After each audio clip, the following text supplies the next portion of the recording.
అల్లూరి సీతారామరాజు జిల్లా కేంద్రం పాడేరు పట్టణంలో వైసీపీ నేతలు నిరసన కార్యక్రమం చేపట్టారు. కూటమి ప్రభుత్వం ఆధ్వర్యంలో నిర్వహించిన మెగా డిఎస్సిలో పూర్తి స్థాయిలో అక్రమాలు పాల్పడ్డారని, పూర్తి స్థాయిలో అక్రమాలు జరిగాయని ఆరోపిస్తూ రాష్ట్ర మాజీ ముఖ్యమంత్రి వైఎస్ఆర్ పార్టీ అధినేత వైఎస్ జగన్మోహన్ రెడ్డి పార్టీ శ్రేణులకు ఇచ్చిన పిలుపు మేరకు పాడేరు జిల్లా కేంద్రంలో పాడేరు ఎమ్మెల్యే మచ్చిరాజు విశ్వేశ్వరరాజు, అరకు ఎమ్మెల్యే రేగం మత్స్యలింగం ఆధ్వర్యంలో వైఎస్ఆర్ పార్టీ శ్రేణులు శుక్రవారం ఉదయం 11 గంటల సమయంలో పాడేరు జిల్లా కలెక్టరేట్ కార్యాలయం చేరుకుని మెగా డిఎస్సిలో జరిగిన అక్రమాలకు సంబంధించిన కొన్ని ప్రూఫ్లను సంబంధించిన పత్రాలను అధికారులకు చూపిస్తూ అక్కడి వివరాలను సేకరించి పూర్తిస్థాయిలో వినతి పత్రాలను అందజేశారు. పాడేరు జిల్లా కలెక్టరేట్ కార్యాలయంలో కలెక్టర్ అందుబాటులో లేని కారణంగా ఆర్డీఓ లోకేశ్వరరావుకు ఆ వినతి పత్రాన్ని అందజేశారు. అనంతరం మీడియాతో మాట్లాడారు.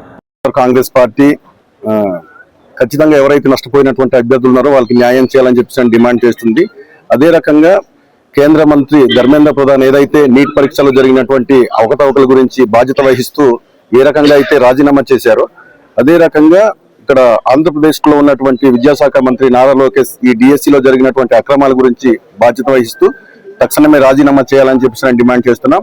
అదే విధంగా ఎంతసేపు వైఎస్ఆర్ కాంగ్రెస్ పార్టీ మీదనే దుష్ప్రచారాలు చేయడం, ఎంతసేపు వైఎస్ఆర్ కాంగ్రెస్ పార్టీ నాయకుల మీద అక్రమ కేసులు కానీ వీటికే తప్ప అభివృద్ధి మీద ఏ విధమైనటువంటి శ్రద్ధ లేని ఈ కూటమి ప్రభుత్వానికి మేము ఒకటే హెచ్చరిస్తున్నాం. ఖచ్చితంగా రానున్న కాలంలో మీకు తగిన గుణపాఠం చెప్పడానికి రాష్ట్ర ప్రజలందరూ కూడా సిద్ధంగా ఉన్నారనే విషయాన్ని కూడా ఈ సందర్భంగా తెలియజేస్తున్నాం.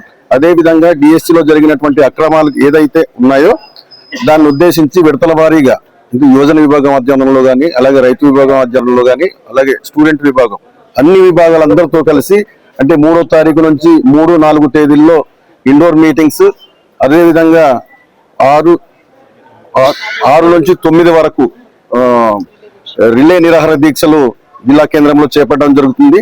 అదే విధంగా 10వ తారీఖున భారీ ఎత్తున ఈ నిరసన ర్యాలీ కార్యక్రమం కూడా జరుగుతుందనే విషయాన్ని కూడా ఈ సందర్భంగా తెలియజేస్తున్నాం. Thank you.